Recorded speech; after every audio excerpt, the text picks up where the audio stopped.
This week on Extracts, Kirk space visions, Christmas superstitions. Actually, they're called apparitions. It's the ghost episode. Welcome to Extracts, a podcast where we introduce each other to our fandoms one episode at a time. I'm your host, Aaron Klein, and X-Files spooky bitch. And I'm your other host, Stella Cheeks, a slut for Star Trek the Original Series. Each podcast, we pick 2 episodes that fit a cinematic theme, watch them together, and then record our feelings. Our theme this week is Ghost, or Ghost. I was about to say, do it right, Aaron. Jeez. This has an exclamation point, okay? Oh, sorry I didn't put 7 O's in the script. How am I supposed to know it's spoopy? Okay, the TOS episode we watched today is the Season 3 classic, The Tholian Web. Yeah. It's not really a ghost episode, but it has many ghost-like elements and was originally pitched as a ghost episode, so it's my podcast, I say it counts. This episode is particularly good for all those Spones fans because it hinges on Spock and Bones putting aside their differences and their grief at losing Kirk to work together to save the day and possibly the captain. Plus, we get a Uhura and a banging-ass caftan, so That's fucking great in that captain. Yeah.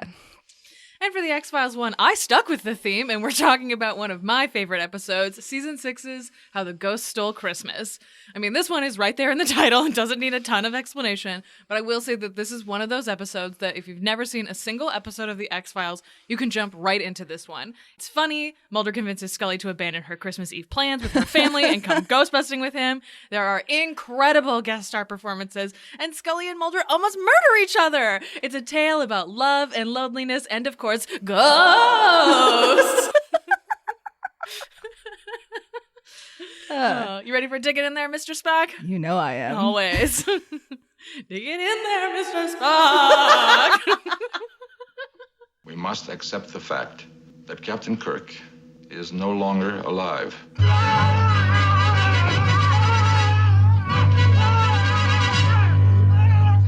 Quick, LOL, summary before we begin. The crew of the Enterprise enter an uncharted region of space to search for their sister ship, the USS Defiant. While searching, Spock detects fractures in space and a power loss throughout the ship. Foreshadowing. They find the Defiant adrift but can get no readings on the ship. Naturally, they decide to beam over, and Kirk, Spock, Bones, and Chekhov suit up in their silly-ass disco spacesuits. Aboard the Defiant, they find that the entire crew are dead from, to use a medical term, murder! Bones discovers that the Defiant and all the bodies on board are becoming intangible and are slowly disappearing. Kirk orders an emergency beam out, but due to the unstable nature of the space they're in and the effect that is having on the Enterprise, Scotty can only beam out 3 at a time.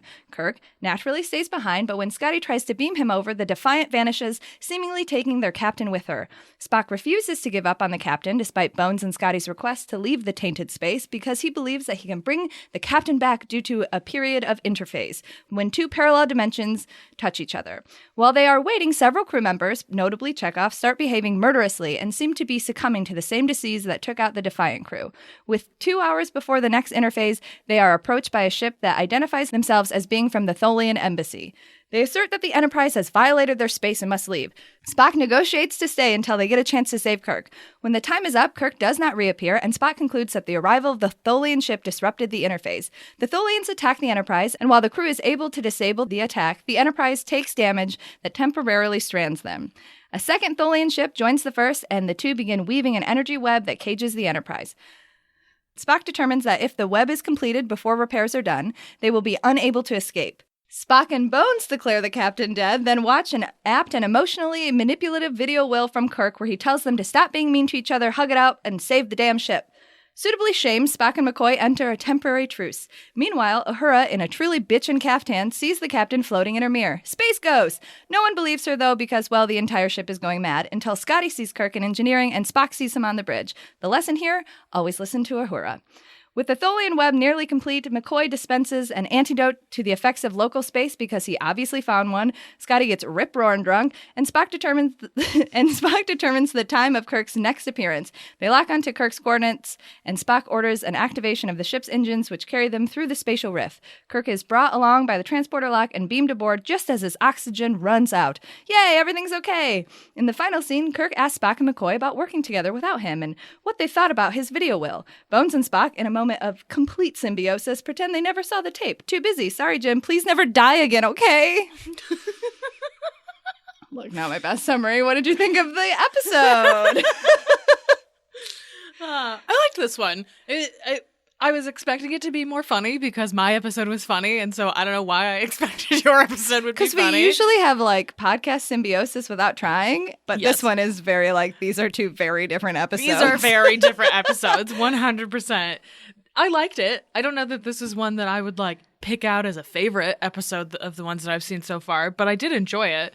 And you told me before when we went into it, like, this is a good Spones episode. But I was surprised, like, even with all of their, like, back and forth, there wasn't, like, a lot of sexual energy between them, which I was, like, I guess anticipating because you said it was I just meant Spones in that it's just about Spock and Bones. Yeah, I like that Kirk, like, reads them from the grave and is like, y'all got to stop it. Like, I really enjoyed that. And I love, too, at the end when he's like, so how did you feel about my will that I left for you guys? Here I am so that you can explain to me how good I was at this. And they were like, no, we were so busy. We definitely didn't have the time. So busy. So busy. We had so much to do. Did not watch it. And he's like, yeah, fuck you guys. I know that you watched it. I'm going to go back to my room. I'm going to see that it moved because I measured it exactly. Because I know every single fucking time I leave this ship that y'all are going to have to watch this. And I'm going to go record another one. And I'm going to get all up in your faces next time. Like, I love that. I thought that was excellent. My personal headcanon is that after the events of Paradise Syndrome, where they, like, had to work together for like a month and were just like super shitty to each other for like a whole month, when he came back and saw all of the like captain's logs and like McCoy's notes and was like, oh, this cannot happen again. And so he recorded a video that was like, hi, be nice to each other and fix the ship, okay? Okay, husbands. Okay. I know you can do it. Just work together, please. I like how this is like 3 hours and they're like, I'm gonna murder you. I'm so annoyed at you right now. I loved it. At first it seemed too almost like Bones was being affected by the space madness, and then it's he like, was not. No, you're just really, really upset. And I get it. Like, that's what would happen if Kirk died. They would both be like filled with grief, and that's how they process. Spock represses and is like, I have zero emotions. I'm going to be cold and calculating. And McCoy is like, I have every emotion. I have enough emotion for all three of us. I'm very upset right now. I also love how he's like, okay, what we have to do is go listen to this video. And Spock's like, no, we're busy. We got a lot of shit. He's like, we're going to listen to the fucking video. And they go to the room, and Bones is like, actually, I got you here because we need to have a lover's quarrel. I'm very upset with you right now. Also, I'm very busy. We don't have time for this. Exactly. And Spock is like, we're going to watch the fucking video. You dragged my ass here. We're watching the motherfucking video. And also, like, obviously Kirk knows that. Obviously Kirk knows, like, Bones is going to absolutely be like, we have to do this. It was important to Jim. And Spock will be like, okay. But if I see his face, I'll cry. I have to repress the emotions. Math. Do the math. And he does do the math and is like, actually, I figured out that we were in the wrong place, sort of, but at the wrong time. And if we just go whoop, right over here a little bit. Blah, parsecs this. Oh, he's back. Math. I also love how McCoy's like, this is really hard. I don't know what I'm going to do. Literally give me 12 minutes and then I'll come up with a nerve gas.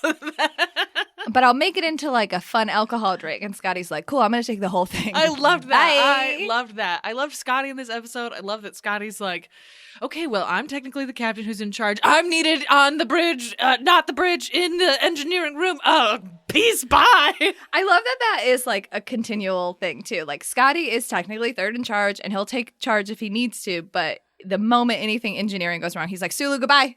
Yeah, he's like the epitome of I will fucking do it myself. Like, he does not trust anybody on his crew to do anything correctly. He's like, he's like a micromanager, but in the absolute best sense of it, because he's like, actually, I am the best at this, and I cannot trust any of you to touch anything for even a moment. So I enjoyed that a lot. I loved Scotty in this.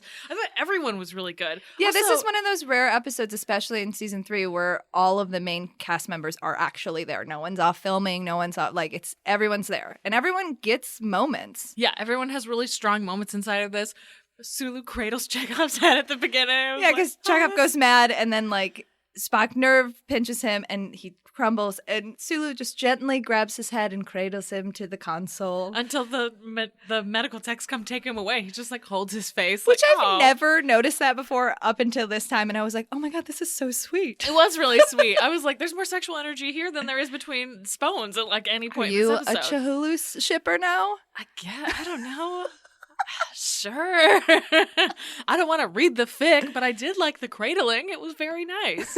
Until they have like a bond because they sit right next to each other and they watch the captains flirt all the fucking time. There is "We're a bonded trope here." in like a lot of fanfics and stuff, and I'm blanking. It might show up in some movie. I don't know. I have no idea. I can't pull from my brain.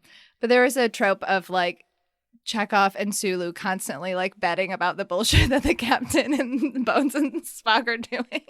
Just like that. silently exchanging like credit chips all the time. Like, nope, you're right on this one. Nope, you're right on this one. Which I think is delightful. I love that. I mean, it makes sense too. They literally sit right next to each other. They're the two who can like share the sidelong glances, like. And we see that at the end of this episode too, where like Spock, Bones, and Kirk are having like a dumb moment, like they do on the bridge all the time. And Chekhov is laughing, and Sulu's like rolling his eyes. Yes, I really enjoyed it. It's a good moment. Yeah, there's a lot about this episode. It's one of those episodes where it feels like the individual parts are stronger than the whole. Agreed. I think the episode itself is like kind of boring, and like I know it's weird. called the Tholian Web, and you're supposed to be like, oh, Tholians, but like, who really cares about that part? They're so inconsequential to the story. Yeah, it's more about the like interpersonal relationships, and there are really strong moments, but yeah, the moments are greater than the whole. And like, there's a lot of really strong extra acting. Like the background people do a really, really good job. I'm in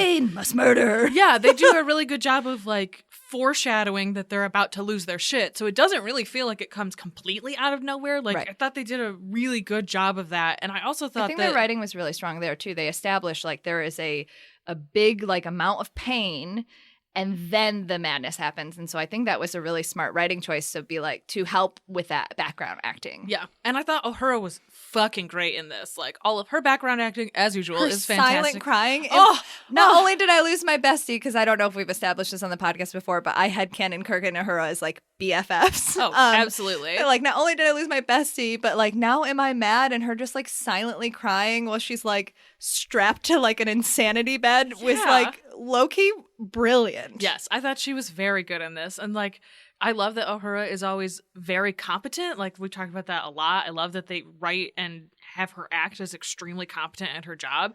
And that's what it feels like. Is she's like, have I really lost it? Am I going to wind up like Chekhov? Am I going to lose my mind? And she's not like angry, because she says at one point, it doesn't seem like Chekhov was afraid. It seems like he's angry. Right. And she does not seem angry. She seems very afraid, which I Yeah. thought was a really great contrast. And she does Because she saw a ghost. Ugh, so So scared. and you're really shoving it in I there. really am trying my damnedest. It did look like a ghost ship. It does. And Bones puts his hand through like the ghost man and is like, "What the fuck? Ghost table? What's this?" Which Like, is pretty good special effects for the 60s. This episode was actually nominated for like a special effects award, and they spent a truly ungodly amount on like special effects for this episode, which like if you watch it in today's lens, you're like, oh, it's whatever. But for like 60s stuff, like the intangibility, the like Tholian web stuff, like Yeah. that's all cool. Yeah, I agree.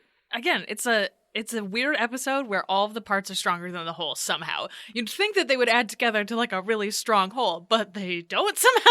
Yeah. Again, it's not like it was a bad It's episode in almost any like way. a key element is missing throughout this whole episode. Sexual tension.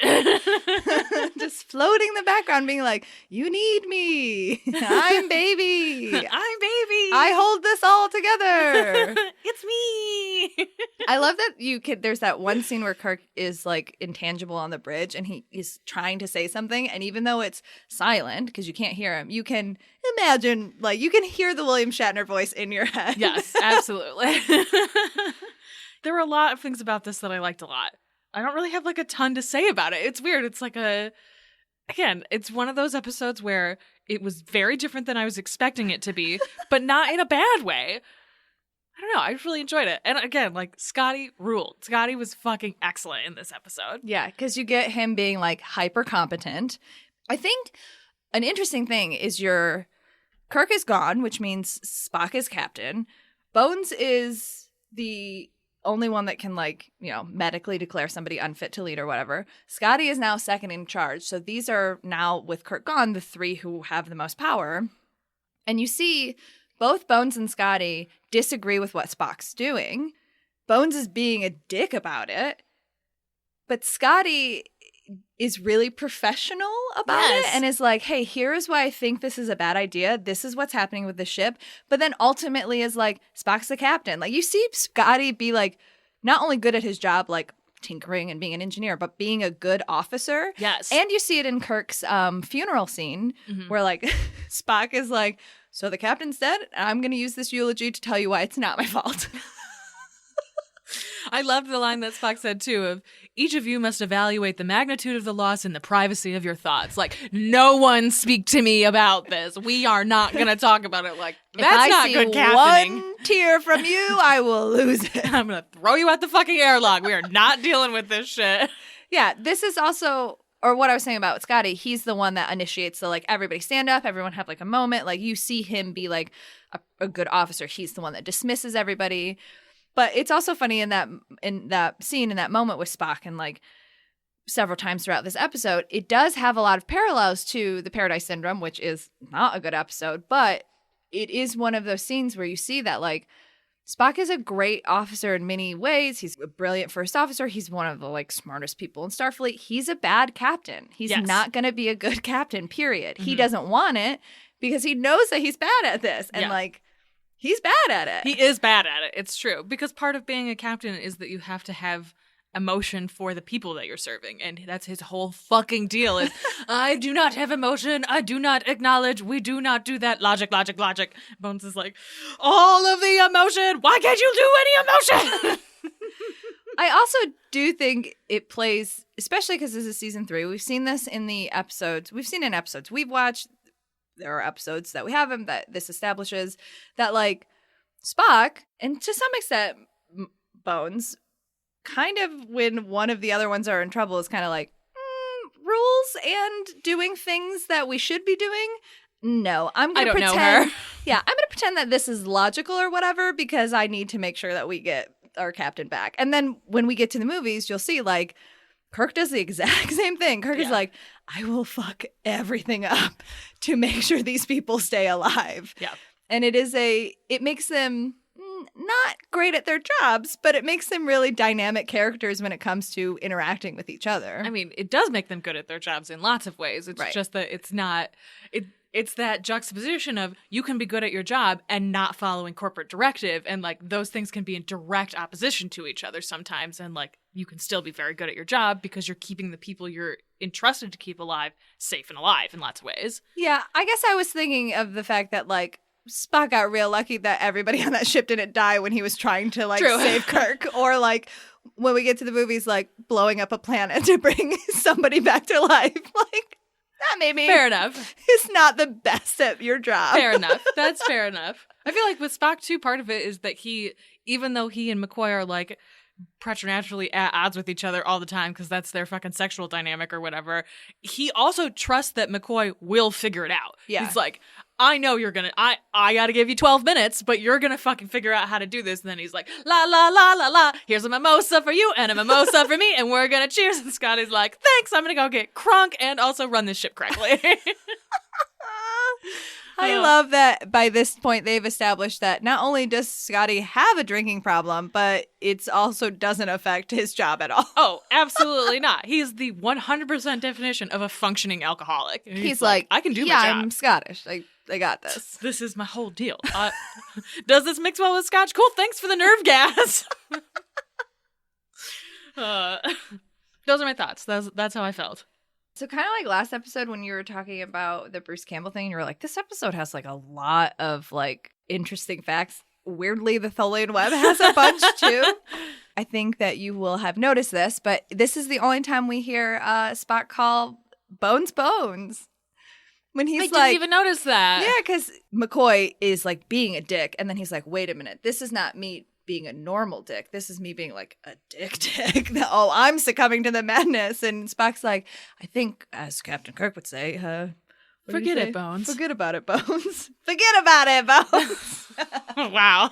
Piece of day action. That was a very sweet moment too, where it's like, I'm gonna let go, and like that's obviously an emotional attachment that he feels too, that he understands that that's like emotional communication between Kirk and Bones, and he's like, I don't understand that, I'm a not a human, why would I do pay attention very closely to what you say to each other. I also love that he was like, I could show emotion and that I care about my friend, but I'll do it through the voice and words of another person. Who we both love and are grieving very deeply. Nobody will know that I'm having a lot of emotion. The Spock way. Also, because we watch these out of order, in the Turnabout Intruder, when Kirk is inside Janice Lester's body, so when the female actress is trying to convince Spock that like, no, I'm really Captain Kirk, this is one of the episodes that he cites. He's like, remember the Tholians? I was there. I wasn't there, but I was like intangible and like whatever. And this is like, a lot of Star Trek TOS you can watch like really on its own. It doesn't do a lot of callbacks, but that was like a moment of like, hey, we connected these episodes. This show is kind of a show. I also don't know if you would have noticed this, but we have watched episodes from season 3, and in the beginning of season 3, they changed a lot of people's hairstyles, and Scotty had the like brush back, right? He hated that, and this is the first episode in season 3 where he goes back to his normal hair because he was like, I get that we were trying a thing. I don't like that. I just want to have regular space sideburns, please. Yes, I will return to this. I noticed in this one that Chapel's hair is different too, where she slumped. Yeah, she slumped. She abandoned it and was like, I'm just gonna go with helmet hairdressing. That's what that's called. Yeah, helmet hairdressing. Steel magnolias in space. Exactly. I'm just going to choose to believe whoever does her hair was one of the first people to go mad, and they were just like, stick them in sickbay. And she's like, I'll just push it back, I guess. See, my headcanon is she stopped. She finally gave up and was like, Spock's not going to fuck me, so I guess I don't have to try as hard. I'm not doing this elaborate cross weave in my hair anymore. We're just pushing it back. I did say this before, but one of the writers for this, Judy Burns, she came up with the idea of like spirits floating in space. Like, but what if we had fucking space ghosts? But one of Gene Roddenberry's like writer's guide things, like show Bible things, was like, we can't have paranormal stuff that doesn't have like at least a scientific or us trying to have a scientific explanation. We're not doing space ghosts. If you want to have intangible bullshit, you have to come up with some pseudoscience for it. Interesting. So it was supposed to be ghosts. And I stand by my pick.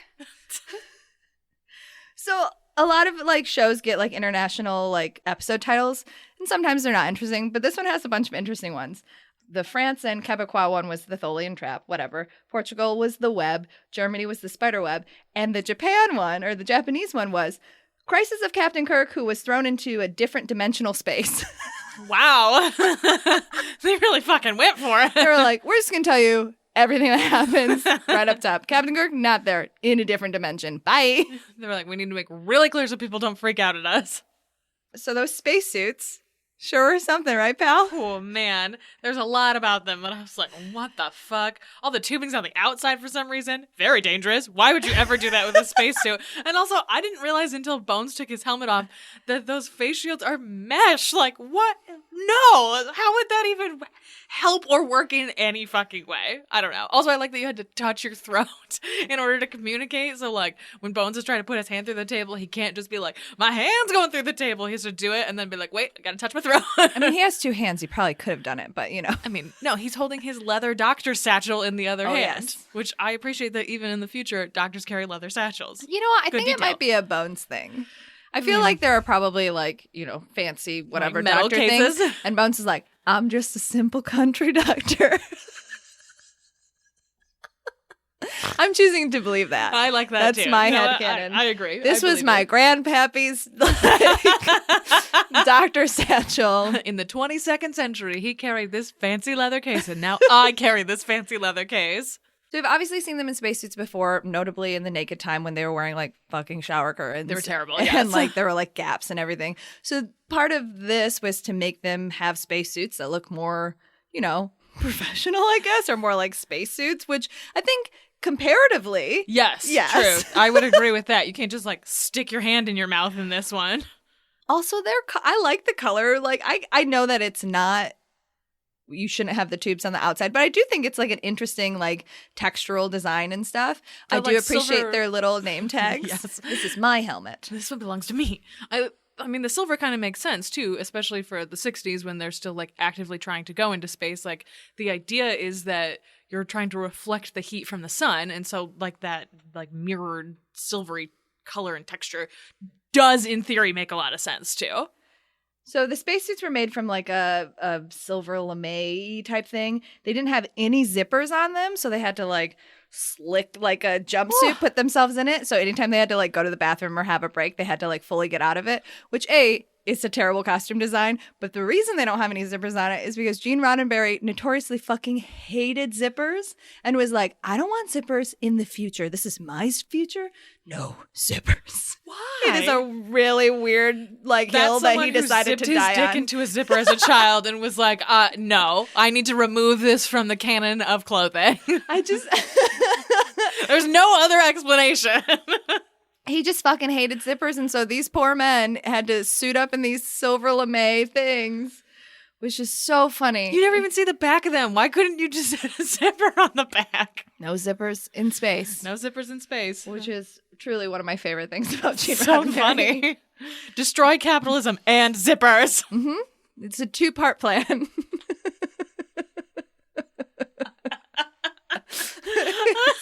Destroy capitalism, destroy zippers, question, don't profit, we destroyed capitalism.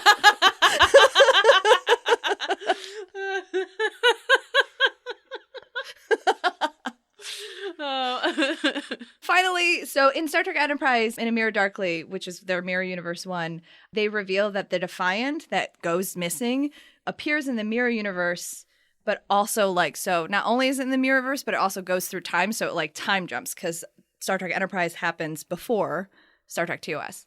So that's like, where did the Defiant go? Kirk almost went to the Mirror Universe and back in time. Oh, interesting. Which I think is interesting to know where it went. Yeah. Because it just like pieces the fuck out and is like, Yeah. bye. Leave this bitch behind, I guess. Leave this bitch. Also, I just think this one is notable too because this is like one of Nichelle Nicholas's favorite episodes because she was like, I thought the script was really interesting and I got to get out of that outfit. And that felt really good. That caftan is really good. I love that she goes into her quarters to like mourn by herself and she's like, I'm going to put a beautiful caftan on. I'm going to put a giant fucking necklace on. That's how one relaxes. I mean, I get it. I imagine that she was going to do that and then just lay down on the bed. Like, where are you going in this caftan? You never see people out in the hallways like in casual gear on TOS at least. Yeah. And so it's like, are you allowed to wear that in the hallway? No? Oh, okay, just going to lie down on the bed and This cry. is just my hangout caftan. This is my grieving caftan. This is my grieving caftan. Every time somebody dies unexpectedly and I'm very upset about it, I get into my grief caftan and then I lay on the bed for several hours and just silently cry down the sides of my face. You know, I love it. It's a process. I get it. Grief is weird. Synopsis showdown. Yes. Technically, Captain Kirk saved the day via monologue by shaming McCoy and Spock into working together. He may have been intangible at the time, but a good Starfleet captain knows that a well-placed monologue is the difference between life and death. Wow. You really can't allow Baby to not be involved. No. A ghost ship appears, Kirk gets sucked into his own dimension, and Spock and Bones get known by Kirk's last orders and learn to work together to retrieve Jim. Also, Scotty gets fucked up on nerve gas, but still performs his job admirably. You know, the usual. You ready for Scully? It's me. Scully! I'm through this brick wall. Can you hear me? Can you hear me, Scully? I am. You know I am. The dark Gothic manor, the omnipresent low fog hugging the thicket of overgrowth. Wait, is that a hound I hear baying out in the moors? No, actually, that was a left cheek sneak. All right, a quicker Wikipedia summary for How the Ghost Stole Christmas. Mulder, in the most Mulder Christmas tradition of all, pries Scully away from her family and steals her car keys in order to force her to do some urban exploration of a spooky old house where everyone who lives there murder-suicides each other. You know, Christmas stuff. While they explore the house, they keep running into spooky stuff that is maybe ghosts, is maybe Mulder making Scully super paranoid. Just kidding, it's 10,000% ghosts, portrayed brilliantly by Lily Tomlin and Ed Asner, who have selected Christmas Eve as their one night to return in order to murder-suicide whoever happens to be in their very beautiful home, as Lily claims it's the loneliest night of the year, and only two deeply flawed and fucked up people would come to this house on Christmas Eve. And, honestly, she is not wrong. The whole episode is essentially a cat and mouse story where the ghosts try to trick the agents into murdering each other, and very nearly succeed, only to discover that Mulder and Scully have experienced enough weird shit together that they logic and communicate their way out of this trap and escape just in the nick of time. In the end, we see that it's a beautiful, if dark, tale about two people who are bound together in and through death, and two people who have bound themselves together in life. Even when it very rarely leads to their death, literally all the time. Also, they exchange gifts and they're in love! And they're in love. How did you feel about this episode? Ghosts in love. Ghosts in love! Well, I'm just going to get it out up top. This was pretty early when I said this, but I was like, have they boned yet? And you're like, no, not yet. And I was like, okay, this is truly the first episode where I was like, I'm feeling it. I'm feeling this shift. Yes! Woo! Yes!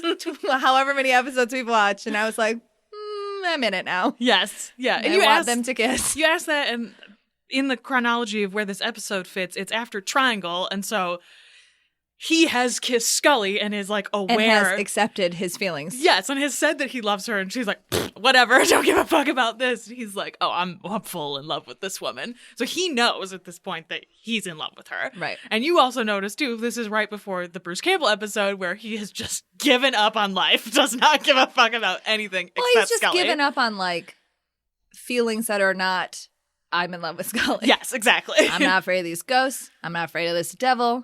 I'm just afraid of my love for Scully. Oh, the perfect reaction to love. Yeah, so, I guess this is skipping to the end in our, ship question, but, this is the first episode where I was like, yep, I get it. Yes. Mm-hmm. Yes. Which is funny, because this is the episode where two ghosts are like, so you guys are fucked up. Yeah. So y'all are lovers, right? We are not lovers. We're just partners. But you're here on Christmas Eve together. Feels kind of like you're lovers. Yes. Mm-hmm. There's when you say the word partner, we hear something else. So. This might be the late 90s, but we know what partner means. This episode is very fun. It's hilariously so different from the other episode. Yes. We watched. Yes, it very much is. It was a weird back-to-back. It was fun to be I love the beginning where Mulder's just sitting in his car and she rolls up and is like, so it's Christmas Eve. And he's like, oh, is it? Is it Christmas Eve? Interesting. Thank you for coming out on Christmas Eve. She's like, well, I'm gonna leave though. And he's like, are you? Are you sure? And she's like, yeah, definitely. Also, just a sidebar headcanon, Scully is very good at wrapping presents, right? For real. Absolutely. She has, she's one of those people that has, her wrapping stuff, very organized and cataloged. And she is A+ at wrapping presents. And she tells him, Mulder, I have wrapping I need to do. And he looks into the back of her car bitch, I know you already did it. You already did this a month ago. You can see some of the presents already wrapped, too. Oh, and you're yeah. like, do you have wrapping to do? We know that you don't. You plan ahead because you know Mulder's going to call you on Christmas Eve. He's like, just come into this car. I'm going to lock you in here to monologue to you. And she's like, this is a really funny episode, too, because they both have, heavy monologue moments where the other person fully disassociates. Yes. Yes. Mulder gives his, spooky tale, and she's, kind of listening, but kind of, being like, okay, when I get home, I have to make this batch of cookies and I have to make sure that that is taken care of and I have to call my sister. And then when they get in the house and she's like, I'm in a monologue about how ghosts aren't real because I'm kind of scared, but I'm going to be very sciencey. And he literally just walks away. Yes. I'm going to walk into a different room. You keep doing whatever you need to do. Scully is definitely the type of person that goes into a haunted house and is like, this is fake and I know it's fake. I can tell it's fake because that's a mask and this. And she just monologues herself out of fear. I acknowledge that I'm afraid, but I acknowledge that fear is not irrational. Real. Yeah, it's an irrational fear. And by acknowledging the fear, I have not succumbed to the fear, correct? No? No, I'm still actually quite scared. I also love, because we both yelled when Mulder starts to go into the house and she's like, it's Christmas Eve, don't you have somewhere to be? Me and you go, you know he doesn't. Yeah, he definitely. At this point, both of his parents are dead. His sister's been missing for decades. He has no friends. Like, this is where he has to be. Yeah. This exact place. You know he doesn't. That feels like a hurtful thing to say. That's why he just ignores it and walks away. He's like, bitch, you know I don't have anywhere else to be. He doesn't even, like, make a face or anything. He's like, I'm going to keep going. I also love the line. There's just a lot of good lines that, like, highlight their past experience together, because there's a line where he says, like, we've been in worse situations, and she gives him a face that's like, yeah, you've put me in worse situations. Yes, 100%. Which also, like, is a smart exchange to have up top before we meet the ghost, because at the end, like you said, they have been in worse situations that they've gotten out of, because they are both terrible at communication and great at communication. Yes, absolutely. So, like, they, logic themselves out, and they're like, oh, this is ghost blood. Let's leave. Yes. Ghost blood. Yes, ghost blood. Like, oh, we're dying. Wait, am I? Oh, no, I'm fine. Get up, Scully. Let's go. Ghost blood. Yeah, this is a really fun episode. I think, like, when Ed Asner showed up and I was like, oh, okay, I know this guy. I can't place him. And then Lily Tomlin showed up and I was like, is that what? I love that this season, because we watched a Bruce Campbell episode, and what season is Postmodern Prometheus? That's 5. Okay. I just love that at this point, it's like, oh, people are like, I want to be in this fucking show. Yes, exactly. I'm famous. I want to be in this show. 100%. Which is great.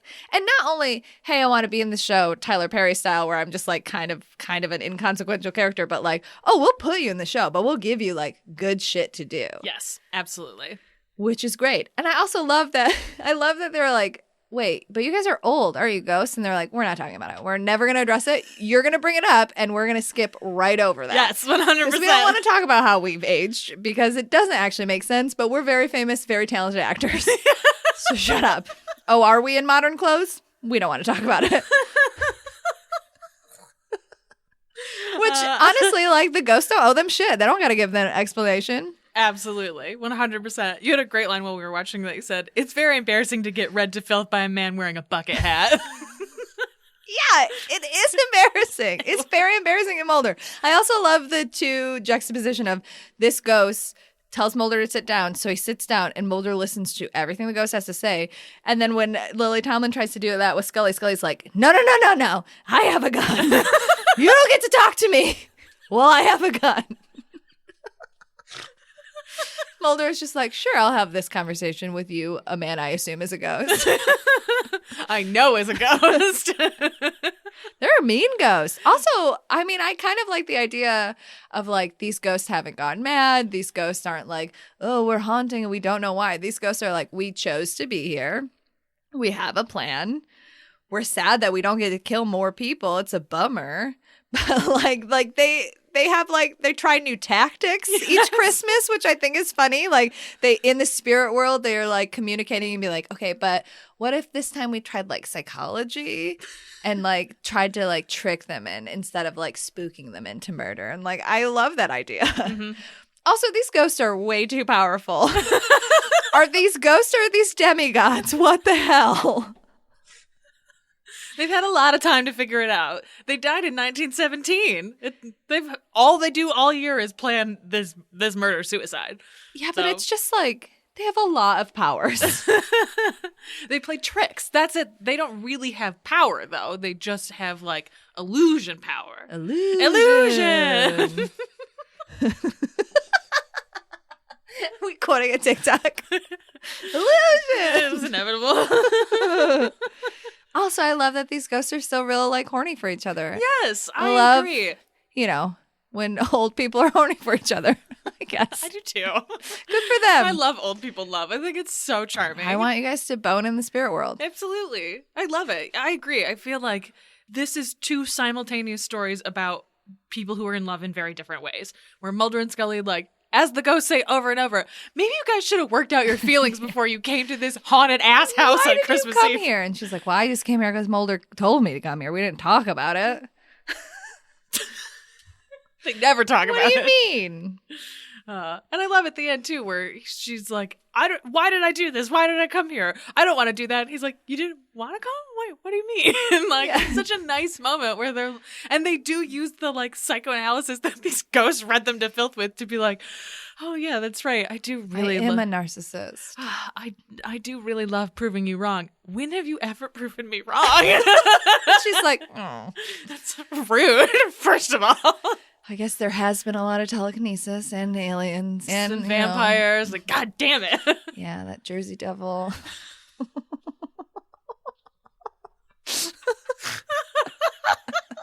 Yeah.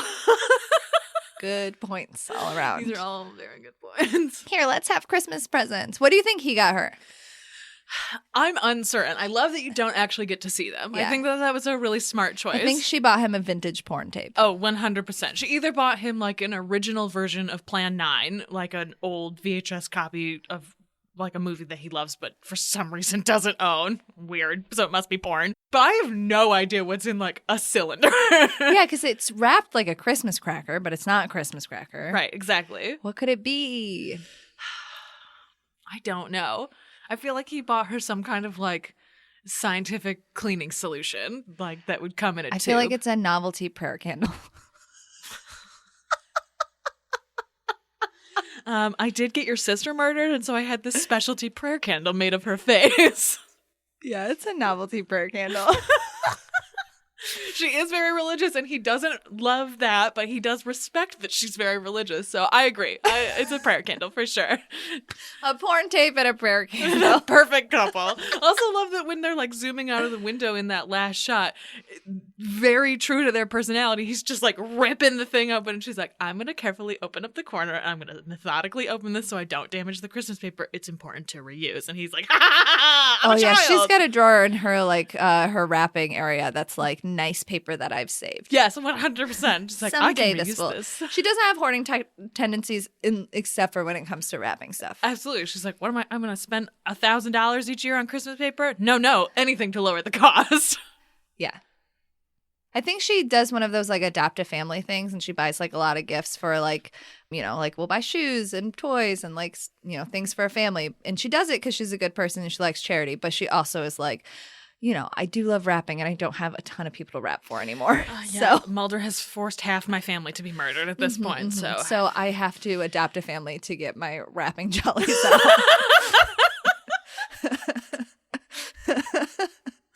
Everybody needs a hobby. And hers is following Mulder into the darkness and rapping. Wrapping presents. You know she has theme paper for like every single holiday too. She loves it. Absolutely loves it. She's like, I don't have a family, but if I did, I would have enough wrapping paper for them. This took a really dark turn. That's the whole episode, though. It's this, like, very lovely story about loneliness and about love and, like Lily Tomlin says, murder-suicide is about trust. It's about trust. Like, the whole thing is about, like, trust and do you trust your own experiences and do you trust this person to take care of you, really? But it is really fucking dark. Like, it's a very dark story about murder-suicide, which is, this like... couple chose to kill themselves and each other because they wanted to be together forever. Right.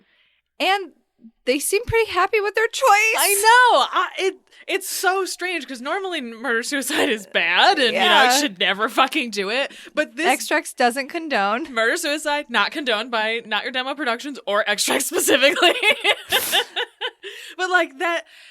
And I think that they did a good job, too, because the way that murder-suicide normally happens is the husband who kills the wife, and, like, they show that she's been shot with like a cannon apparently through her midsection and he's been shot through the head by suicide, obviously. And I think that they do a good job of that communication of what this murder suicide was, but at the same time, like, they're both very happy. And like, she kind of like pokes at him like, oh, he was so good looking before he had a belly and look at how handsome we both Even though were. They've like chosen to be old, yeah, essentially. they've like, and I feel like it is a almost fits into their like pop psychology thing where they're like, old ghosts are way scarier. There's something about old people who stick around and like should have let go of their lives. Also, like I guess if we were to psychoanalyze them, they grow old together. Yeah. And they like love each other. Like they wanted to be together forever. They grow old together. That's a very good observation. I think that, Thank you. You're welcome.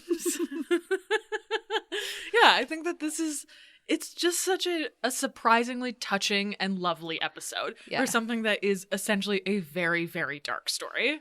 There are a lot of good moments in this episode too of like, especially at the end in that final scene of like them looking at each other when the other person isn't looking at them and like how their face changes and stuff, which is sweet. Because weirdly, this is the first episode that I'm like, yeah, I want you to kiss. Yeah, you're covered in this goo, and yet I want you to slug roll together. Yeah. Yeah, it's very charming. Hey, I'm glad you liked this one.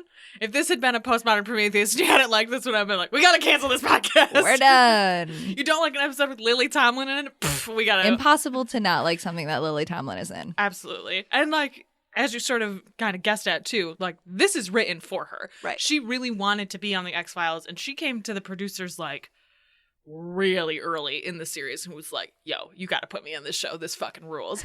And so she and Chris Carter talked about a bunch of different options, and then they just kind of like shelved it.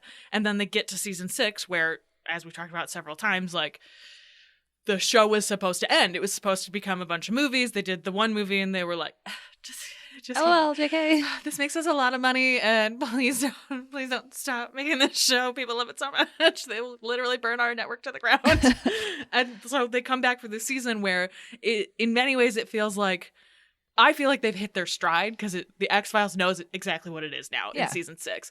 But it also feels like they've given up in a lot of ways. But sometimes, like, when you, like, are not so precious about shit, that's when good stuff happens. Exactly, yes. And so, in the end, they wrote this episode for Lily Tomlin. They were like, if we couldn't figure anything else out to do with her, so let's bring her in as a ghost who fucking kills people. Like, they really nail it. And originally, this wasn't supposed to be for Ed Asner. They wrote that part for Bob Newhart, which... I can see that. It would have been a very different vibe, but I can see it. Absolutely, yes. I don't think I would like it as much if it was Bob Newhart, but there's something about him that has very Christmas time energy, so I can see how he would like fit into that like overarching idea. He's just not, I mean, Ed Asner is like more grumpy. Yes. Right? In a good way. It's like acerbic in a way that fits in the tone of the show. So the psychological rant on Mulder like had a very specific vibe that would have been weird, I feel like, with Bob Newhart. With Bob Newhart, it would have felt like comforting, almost. Yeah.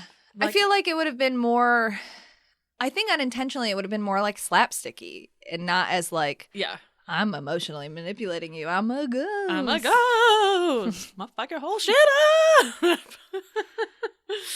This is the smallest cast of any X-Files episode because there's only four actors in the entire thing, which makes it like a play in lots of ways. Like there had to be a lot of choreography between who's on set, who is going to be where, when, like walking through the doors and all of that. And they do such a great job with it, but it also put like a huge strain on all of the actors because like there's no one else to rely on. You really are like completely depending on the other people to hit these performances. And I think they do such a good job with it. And we get to see fucking classic someone else pretending to be Mulder, which always delights me because everyone who pretends to be Mulder always turns it up to like 45. They're him like, there's only more loneliness and then 364 more shopping days until more loneliness. Like it's so perfect. And like anyone who ever interacted with Mulder, that's what they grip onto. Like, this dude's fucking nuts. But there's also us watching, and obviously Scully as an audience member to this show is also like, what is happening? Like, you're the dude who gave me the spooky monologue in the car who speaks at one level for most of his life. Like, it's funny that everyone else, when they try to portray Mulder, is like, oh, yes, I see this part of you. I'm bananas, so I have to act big and exactly. loud. And it's like, no. It's just the choices that he makes that are fucking insane. And that's, like, I think part of, in my own headcanon, of what attracts Scully to him is, like, you are very calm and measured in most cases Well, 'cause until he you fucking lose it. He believes everything. So it's like, well, why would I get super excitable about it? Like, I've accepted that that's real. Right. So I'm just talking to you about it like it's normal. There are obviously ghosts in here. Yeah, duh. Look at this house. Look at all the fog. haunted The house. doors are open. This is a haunted house. Duh. This was also one of the cheapest episodes that they made of The X-Files because really all they had to do was rent the house. Yeah. And it fucking works. Like, one of the things that So originally, the set designer said that he wanted to set this in Scully's apartment because they, like, don't use her apartment very often. It's not something that we see a lot. Like, in the earlier seasons, you see it every once in a while. Her house obviously gets broken into a couple of times. lot. In the first season, yeah. But then it, like, doesn't really come back a ton, and you don't really get... Because mostly what happens is she shows up at his house at 2 a.m. and is like, well, I couldn't sleep. Here I am again. I have a key to your apartment. Clearly, here I am. And, like, his apartment is a smaller set. It, like, works in different ways, too, for, like, budgeting constraints to use that instead of hers. And in the end, Chris Carter was like, no, her apartment's not spoopy enough. It's like pastel and shit. Yeah, they were like, we need a haunted house. We want a haunted house. And so they rented this house, and they use it later for The Rain King, which you'll see, I think, next season of X-Tracks. That's one of my favorite episodes, too. Another very strong showing from season 6. So they'd rented this house knowing that they were going to use it for that. And then the day before filming was supposed to start, a huge fire broke out behind the house. And so they had to, like, call the fire department. And they stopped the fire literally 300 feet from the back of the house, which is... Drama. Like, it You know fits- why? Because it's a haunted house. It fits with, like, the tenor of this episode, where it's like, ooh, mysterious stuff that happens on the spooky set. And, like, part of it, too, is that Chris Carter, I have this written down, he asked for a mansion set that was bleak, but not too bleak, decrepit, but not too decrepit, and deserted, but not too deserted. And, like, that is exactly what It's this exactly house is. that. And, like, I also love the idea of this house being 2 identical libraries. Like, actually, that's how this house is built. Like, one is his and one is hers, and they do not ever intertwine. But we have a door we can walk through. Like, I love that idea. And it's a beautiful fucking house, too. Like, it is decrepit, and it's obviously been, like, condemned, and no one actually lives there anymore. But it's beautiful. And so it makes sense, too, this idea of we pull people in. We're on, like, the ghost haunted tours list. Right. But people actually want to come to this house because it's lonely and it's scary and it pulls people in at this, like, emotional core. But it's not, I'm going to die because I walked into this house. It's, I'm going to die because I took my life in this house, which, like, works really well for the set design. So I think they did a really, really good job with that. I like the idea, too, that a bunch of people have died in that house, but they don't get to stick around and haunt it. It's like, no, this is our house. Bye. Bye. Have fun in the spirit world. You can't haunt here. This is our haunting. Yes, I love it. Or they, like, push them outside. They're like, you can do the grounds. Yeah, That's, you don't get to haunt here. no, that's, we can use you as, like, special effects. Here's some chains. Go upstairs and make some noise or whatever. Like, that's all you're allowed to do. You don't get to interact with any of the This people is who come our in. thing. This is ours. This isn't American Horror Story. We don't co-haunt this house together. That's not how this fucking This works. is our house. One of the things that I liked about this too, so they do those, like, bloodless holes that you get to see through of the, like, cannon shot to Lily Tomlin and Yeah. Ed Asner's Headshot. They straight up stole that technique from Death Becomes Her. And It so- is a very Death Becomes Her thing. Yes, absolutely. And they straight up stole it from her. And there's a really good quote from the special effects designer that says, yes, we did steal this, but we did it better and with less money, which is like the X-Files way that they're like, yeah, we may have directly stolen this from you, but we did do it better. So I'm like, whatever, I guess. And it's Hang loose. They did, like, I'm going surfing. Good luck, everybody. They do it with basically, it's not a green screen, but it's like green screen type material that they put over them, and then they, like, reflect backwards so that in the moment the actors can see, like, here's where you're supposed to be focusing, and then they do the, like, textural edits over it.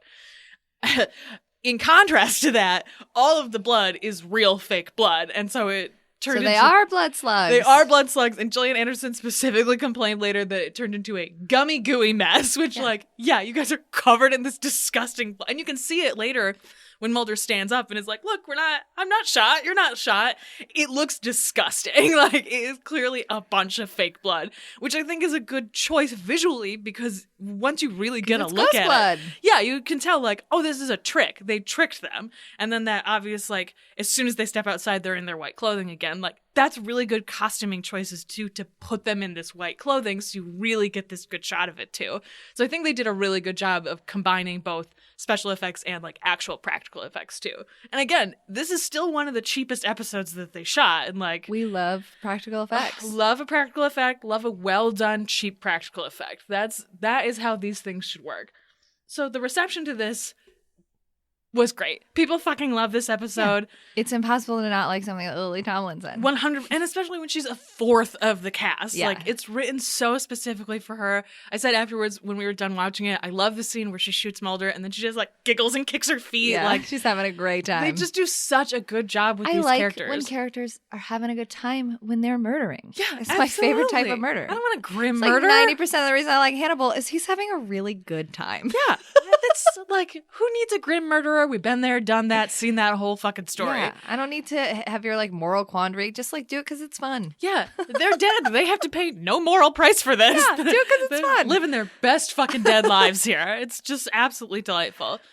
Sight on Sound called this episode one of the best Christmas episodes of any series. And I agree. Like, again, it really hits the highs of a Christmas episode where it's about, like, family and love and about, like, coming together. Who you choose to spend your time with. Right, exactly. And, like, how do you honor these people you've chosen to spend your time with? Like, that moment at the end where they're like, listen, I know we said we weren't going to get gifts for each other, but I got you this gift. Okay, well, I also got you this gift. Is, like, a great Christmas story as well, of, like, you know somebody when you both are like, I'm not going to do this. They're just kidding. I love you so much. Here's this thing. Like, There you go. I love it. I just think it's so good.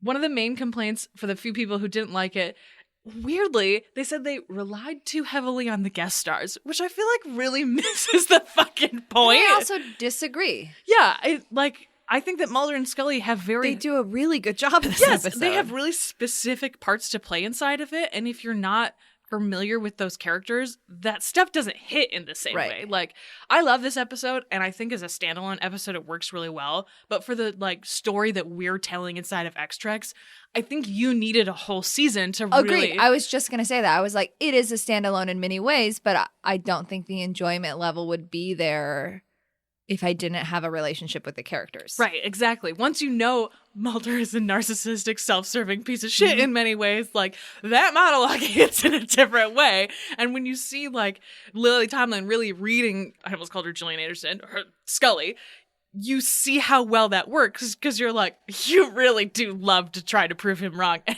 you really suck at it. Like, you fail basically constantly. It just works so well. And one of the other complaints was that it was too over the top, which, like, if you don't like Over the Top by season 6 X-Files, you don't actually like the X-Files. Like, Also, like, in any paranormal show or movie or whatever, even if it's serious or funny, if you don't like over the top, maybe you just don't like genre. yeah, yes. And, Like, this fits into this. that's fine. Yeah, like, you don't.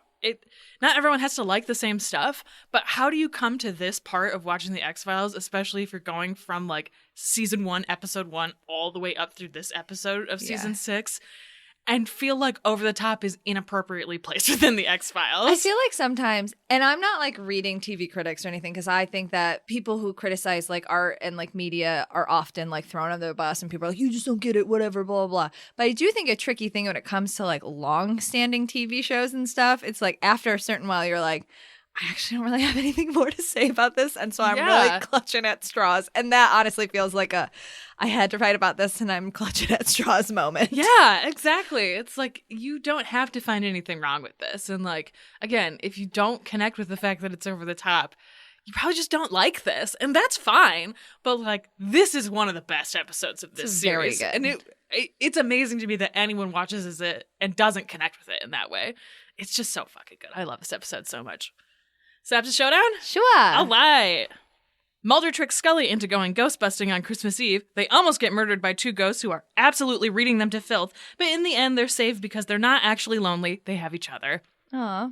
Mine is, it takes two old horny ghosts well-versed in pop psychology to get Mulder and Scully to admit their feelings for each other. Except, oops, no, it doesn't. Let's keep repressing these feelings. It's a Christmas tradition.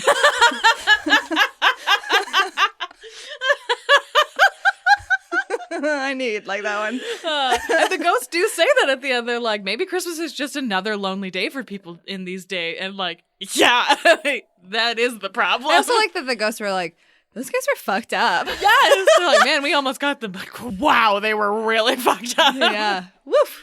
Two very lonely people. Out of our league, I guess. There's lonely, and then there's Mulder and Scully.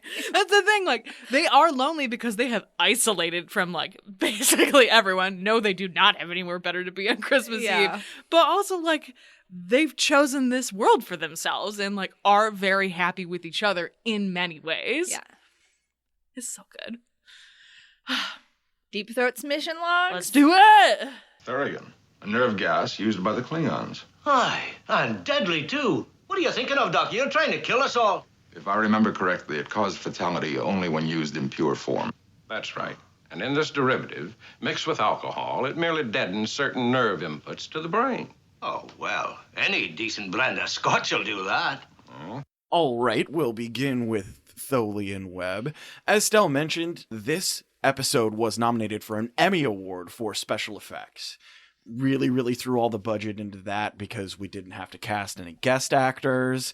So, yeah, I say very much granted. It looked very sci-fi. Yeah. It looked like a whole Even before the universe. remaster, it looked really good. Yeah. Stella also mentioned, but I'll talk about them more in length, this episode was written by Judy Burns and her husband, Chet Richards. This is actually the first script that Judy Burns ever wrote for television. Interesting. And they wrote it together to earn money for a study trip to Africa. I love that. Spoilers. Love it. They get to go to Africa. Also, even though that you and I were kind of like, this episode's pretty good, there are like, you know, parts of the whole whatever, like most critics like really like this episode, and a lot of people consider this episode to be like top 10 or like in your rewatch you must watch this episode. And I can see that in terms of like the crew working together, and then like I guess the interesting sci-fi bit, but like we have established that we really watched a show for like character and like those types of interactions, and while those are there, that's like not the point of this episode necessarily. Right, yeah. I mean, I guess it kind of is with Spock and Bones, but like, yeah, I think that it's just interesting because I think this episode is fine, if a little boring, but like critics really like this episode. It is hard sci-fi Yeah. with those interpersonal relationships. Judy, once she gets back from Africa, goes on to write episodes for Mission Impossible, $6 Million Man, Wonder Woman, Vegas, Fantasy Island, 80s big hair William Shatner vehicle TJ Hooker, and also MacGyver. She also, in 2017, pens an episode for the fan-made series Star Trek Continues. There were a few changes, of course, like always with the script, but a lot of them were just names and concepts. The Defiant was originally the USS Scimitar. The Tholian Lowskeen was originally named Lowseen, so like capital L, lowercase o, capital C, E-N-E. Very before the times, really.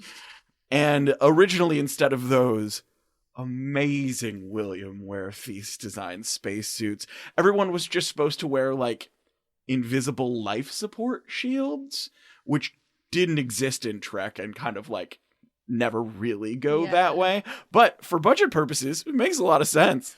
Yeah. I mean, there have Let That Be Your Last Battlefield, they have those kind of invisible shields, right? Yeah, well, they have the invisible ships. That's where, right. like, you can't see our ships because they're, like, invisible or whatever, because they were like, we don't have the budget for this. Which I feel like it's a classic, like, sci-fi, paranormal, like, whatever shows. Shows do that shit all the time. They're like, I don't know, it's an invisible monster.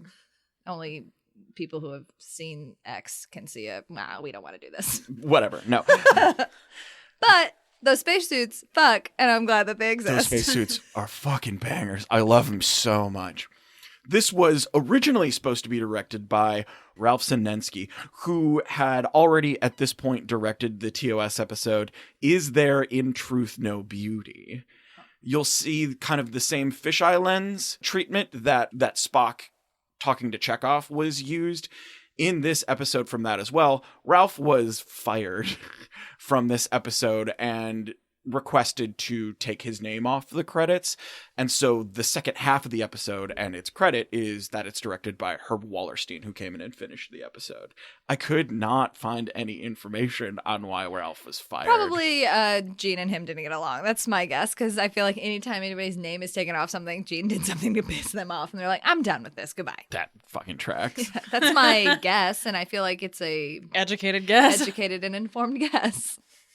More on those amazing spacesuits. In 2006, McCoy's spacesuit was auctioned as Lot 978 in the 40 Years of Star Trek The Collection auction. Guesses on what it went for? Thousands, definitely. $60,000. The auction estimate for the suit was $6,000 to $8,000. The sales price was $120,000. Holy shit. Holy fuck. Spock's suit was previously sold as Lot 149 in the Profiles in History auction, the Ultimate Sci-Fi auction in April 26th of 2003, and had the same estimate. So yeah, they went for big, big money. I mean, they're cool. It would be a very cool thing to put on a mannequin and Yeah. stick in your living room and be like, DeForest I own Kelly that. put his dick in this.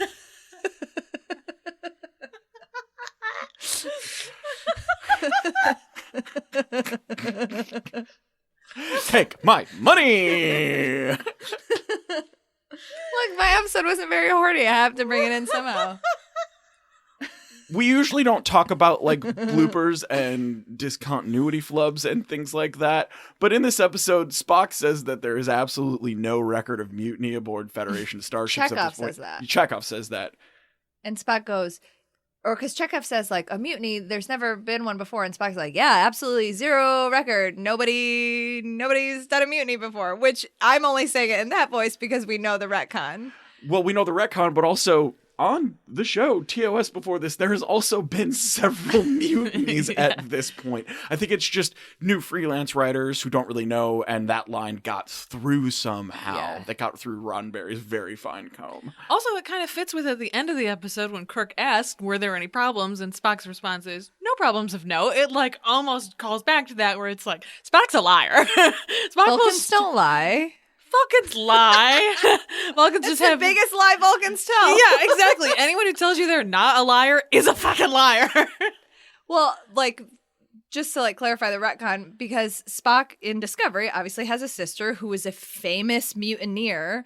Like, she goes to jail and like gets broken out of jail. It is She's like literally the the most first episode of Star Trek Yeah, Discovery where she's- Michael Burnham fucking does a mutiny. does a hard mutiny. But due to things that happen in the show, like Michael Burnham's history and whatever gets like locked down and wiped from the records. So it's funny to watch this and hear Spock go, yeah, no mutiny. No None. record. No record. No of it. record of a mutiny.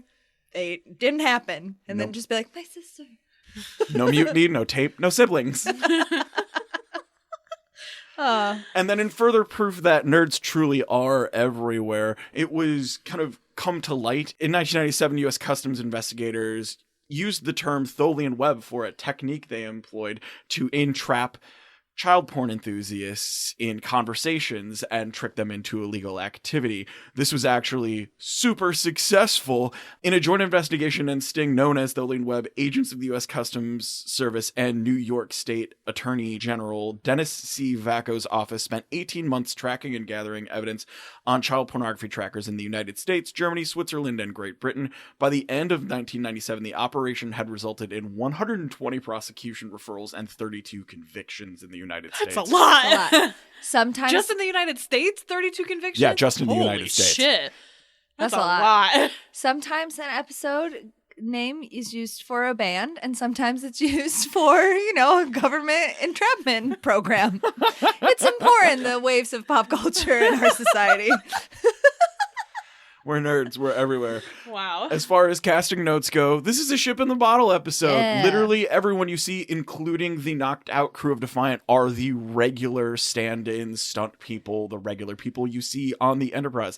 The only thing that kind of counts as a guest and is also a wrap-up on an earlier note I gave in first season of X-Treks, the uncredited voice of Commander Loskeen is Barbara Babcock, who we've seen as Crazy Felania from Plato's Stepchildren. Interesting. That is interesting. Love Barbara Babcock. She loves sex and violence. Your brand. Moving on to How the Ghost Stole Christmas. So if it already wasn't evident by how we've talked about casting and how this episode came to be, this was both written and directed by Chris Carter. This was one of his baby episodes. As a vehicle for Lily Tomlin, he just had that sitting in his lap for a while. Also notable on this, and just one of those great X-Files behind the scenes heroes, the production designer on this, as well as 83 other episodes of the X-Files, was Corey Kaplan. And she later won an award of excellence from the Society of Motion Picture and Television Art Directors for this episode. Also did production design for 150 episodes of Cold Case, 78 episodes of Scandal, a bunch of other TV shows and made-for-TV movie. Her first listed credit is Hollywood Chainsaw Hookers. Yeah. Being a set deck person would be so hard and so cool. Yep. I feel like it would be so rewarding a lot of Yeah. the time, like especially with this one where they just fucking nail it. Like really nail it. In her bio, it says she got her start on non-union music videos for Madonna and Counting Crows, and also B films, working with Roger Corman and Fred Olen Ray. Probably the aforementioned Hollywood Chainsaw Hookers, but those are B-movie icons, so it's a great start to a television Super career. cool. On to casting notes. It's an X-Files in a bottle, kind of. I guess. Kinda. Yeah, how do I talk about this? It's Lily Tomlin and Ed Asner. How about we just say our favorite Lily Tomlin things? Sure, go ahead. Oh, fuck. I forgot the name of it. What's the one with her and Bette Midler where they play Big Business, right? Yeah, Big Big Business. Business is the best because her and Bette Midler play twins and then they get separated. And so then it's like a set of one Bette and one Lily who are like Hicks, and then one Bette and one Lily who are like corporate people. And then they meet and chaos ensues. It's the best. Oh man, I can't remember what the name of the one I'm thinking of. There is a ridiculous movie with Jude Law and Jason. I Heart Huckabee. Yeah, I Heart Huckabee. Where How am I not myself? How am I not myself? How am I not myself? I love her. Did in she that. just say fuckabees? I forgot about that line. That movie's so fucking good. It's so weird and funny, and she's so fucking good in it. Like, I don't think I've ever seen Lily Tomlin in anything that I didn't like her in, but that, for some reason, every time I think of her is what I think of, because that movie's so weird, and she's so well cast in it. It's so good. She got her start doing stand-up and then Laugh-In and Saturday Night Live and then 9 to 5, another amazing movie. Oh, yeah, duh. 9 to 5. Yeah, I love that her and Jane Fonda are like still besties. I mean, they make that show, Grace and Frankie, which Yep. is very good. Shadows and Fog, and I'm just scrolling up her IMDb now. Did guest stuff on Frasier, was on Sesame Street for so many years. Was on The West Wing, if you'd like to listen to our West Wing episode of was on the Unofficial West Channels. Wing, was the voice of Miss Frizzle on the Magic Hell yeah. School Bus. I didn't know that. You didn't know that? No. Voice of our childhood. Was a long-standing rules. guest character on Murphy Brown, Will and Grace, The West Wing, 12 Miles of Bad Road, Desperate Housewives, Damages, Eastbound and Down, Malibu Country, Web Therapy, and as Stell just mentioned, Grace and Frankie also, notably, has been open about her gay relationship since 1971 with Jane Wagner. She's quoted later talking about interviewing about being in a gay relationship before the time where that was really happening, and a lot of people in Hollywood. I've been around a long time, and I interviewed with a lot of the same people over and over. I was always direct and open about my life. I would always reference Jane and everything, but they never chose to write about it that way. Just like they never wrote about Jack Kennedy and the woman in the swimming pool. It was the times, but the media culture has changed. Oh. So Lily Tomlin, someone who helped raise us Icon. all, and then moving on to Ed Asner, who also Ed Asner, winner of 7 acting Emmy Awards, which puts him tied with Mary Tyler Moore, both of whom rank just 2 below the person with the most, who is their Mary Tyler Moore show co-star, Cloris Leachman. He's done everything and been everywhere. Before we get to his IMDb page, it's also important to note how much of an activist he has been working in Hollywood. There's that line in the episode where the ghost him says, I know a guy in the ACLU. He is the guy in the ACLU. Oh. That's Ed Asner. He famously struck out against former SAG and then President of the United States, Ronald Reagan, for his views and American policy workings in Central America. And that got him pulled off a TV show. Wow. And like soft locked out of Hollywood pictures for a while. He's quoted about that as saying, "To my knowledge, there is no blacklist, but there is a mindset, even among liberal producers, that says he may be difficult, so let's avoid him." However, dude got, I don't know, so much work. Starting all the way in 1957 with things like Studio One, but then fast forwarding to Route 66, The Untouchables, Alfred Hitchcock, all the way up to him just working in Hollywood and theater for years and years and years. I'm scrolling so fucking much. The FBI, Name of the Game, of course, the Mary Tyler Moore Show we talked about, and also the spinoff from that of his character, Lou Grant. But it gets really, really interesting and pertinent to my life when you get into early 90s stuff where he just started doing a bunch of voice work for cartoon shows like The Animaniacs and Bonkers, and he played Lieutenant Cosgrove on Freakazoid. He played Roland Daggett in Batman the Animated Series. He was Hoggish Greedley on Captain Planet. He was Hudson on Gargoyles. He played Jabba the Hutt in a bunch of Star Wars radio dramas. He played J. Jonah Jameson in Spider-Man the Animated Series. He is a great J. Jonah Jameson voice. Yes, it's that level of acerbic Yeah. gruffiness that we're Yes, talking yes. about. He played Granny Goodness in the Superman Animated Series. Also fucking fantastic. Still going with this resume. He's done stuff like The Boondocks and Cleveland Show and Family Guy.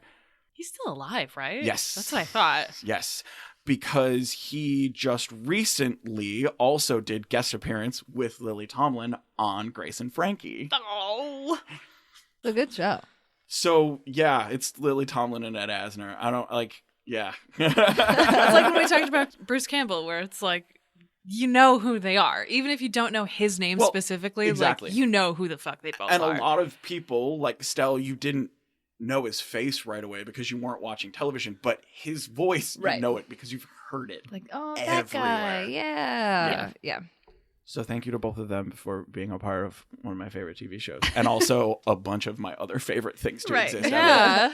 Ugh, they're so good. And like, again, to the cultural criticism of they relied too heavily on the guest stars. Again, that's the fucking point. Like, Yeah, shut up. if you can give two people like them such a strong vehicle for both of them to be incredible, yeah, put these four people together and let them fucking it's not like go they nuts. Overshadowed Mulder and Scully. No. It's just that they were the focal point of this episode. Right, exactly. They're the X-File. Like, Yeah. that people don't complain when it's about aliens too much. I mean, they do because the mythology they're doesn't boring. make fucking sense and it's boring. But like, that's the whole deal. They are the X-File and they're both fucking great actors. Let them act their asses off, and they really truly nail it in this. I think the true test of it is that ultimately this is still an episode and a story about Mulder and Scully. It is in the beginning. It is in the end.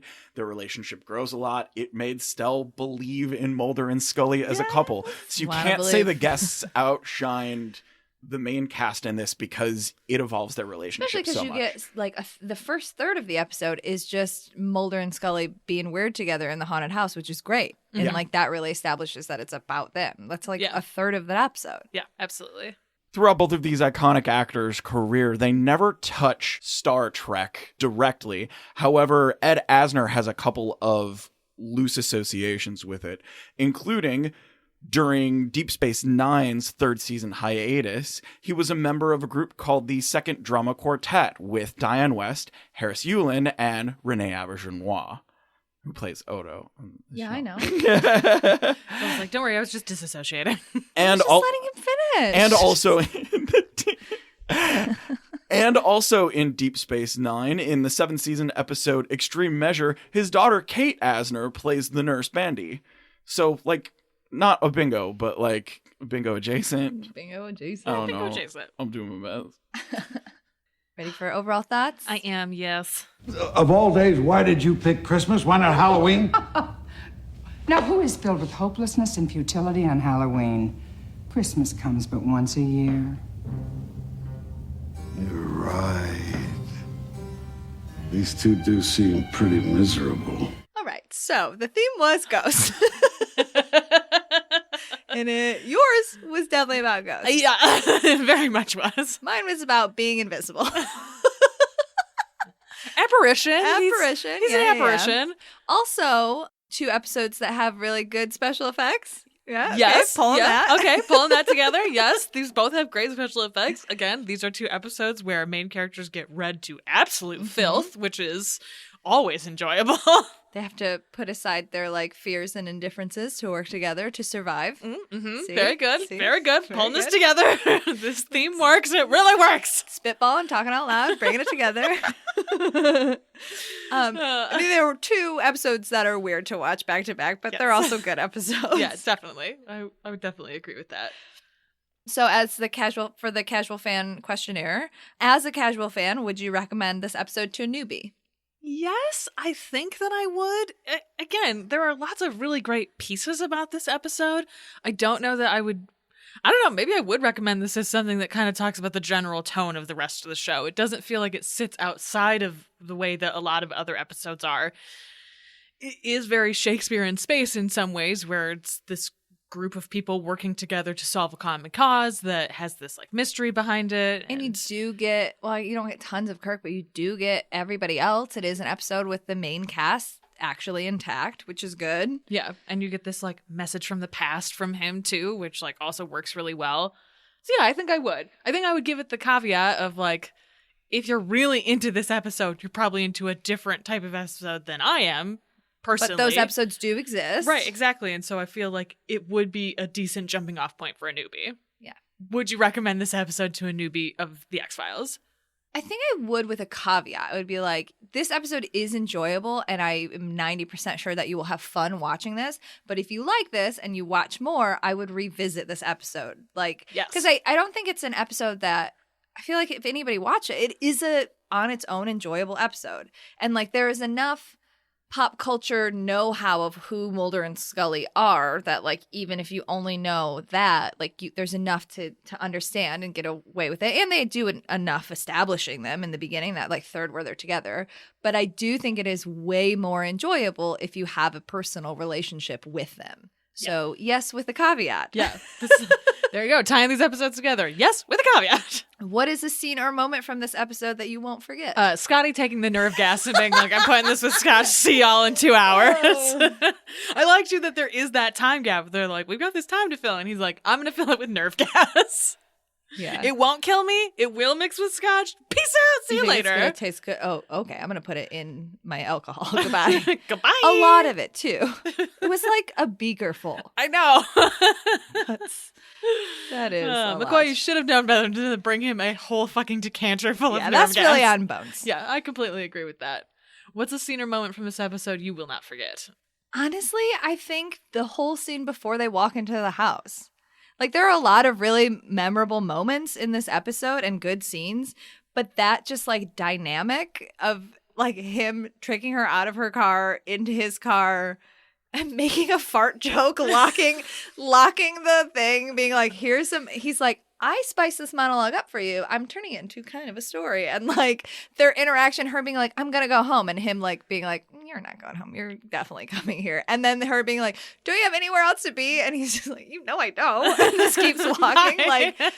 I think that was just a great moment. And then by the time they walked in the house, that is kind of when I was have they fucked yet? Because I would like for them to fuck. Yeah. I just think it's hard to pick in this episode because there's so many good moments.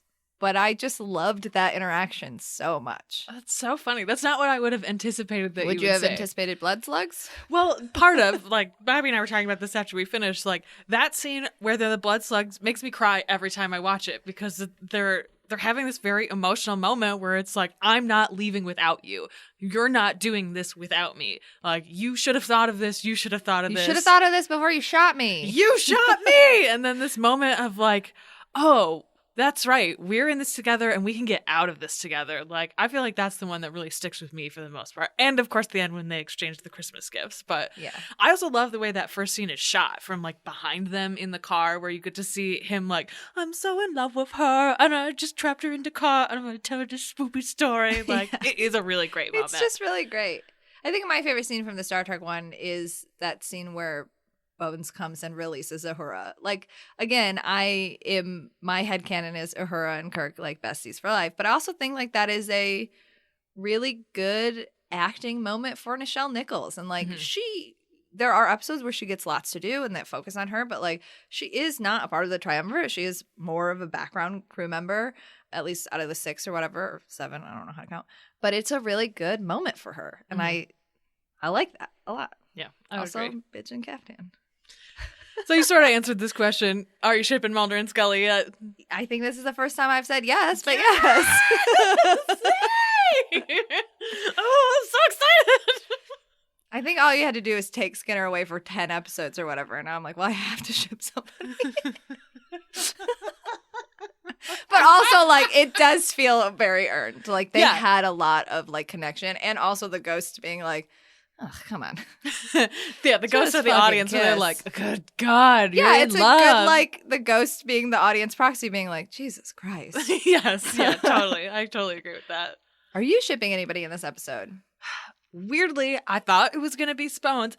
The ones I felt had the most sexual chemistry were Sulu and Chekhov, which had cradling the head. Yeah, they have this very short moment, but then like they get this like nice moment at the end together too. Like, I don't know. I wouldn't say that there's really any sexual magnetism happening like really in that, but I liked it. I thought it was they have an intimate moment. Yeah, they have a like defined relationship in this episode. Yeah, and so I feel like I connected with that more than I did with any of the other people. Even when Bones and Spock are like screaming at each other and like husband arguing in Jim's quarters, like that moment to me stood out the most was Sulu and Chekhov. Yeah, that's fair. Is this episode a fuck, fine, or flop? I think it's a fuck minus. Because again, there are things about it that I was like, I don't love all of this, but there were pieces of it I really loved. Yeah. But I don't think I would point this out as like, this is my favorite in like my even top 10 right in this moment.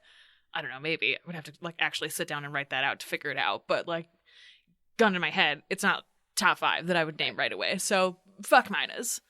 Is this a fuck, fine, or a flop? He's so smug about it. It's obviously a fuck. Yeah, duh, obviously.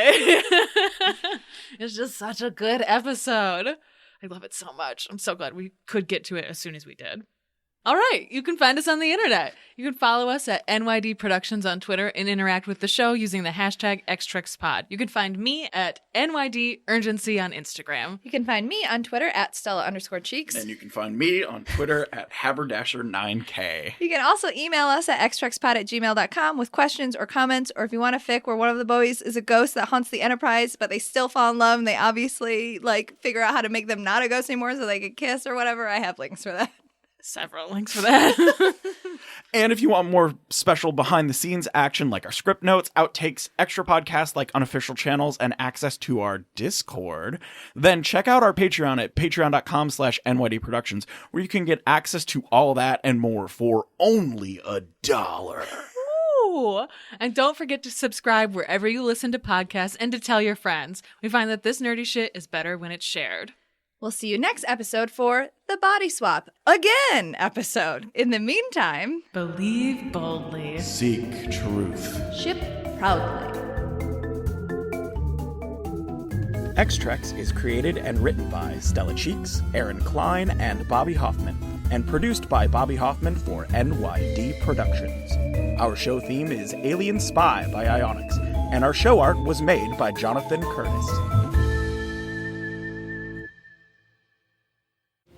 Not that my only joy in life is proving you wrong. When have you proved me wrong? Absolutely no record of such an occurrence, Ensign.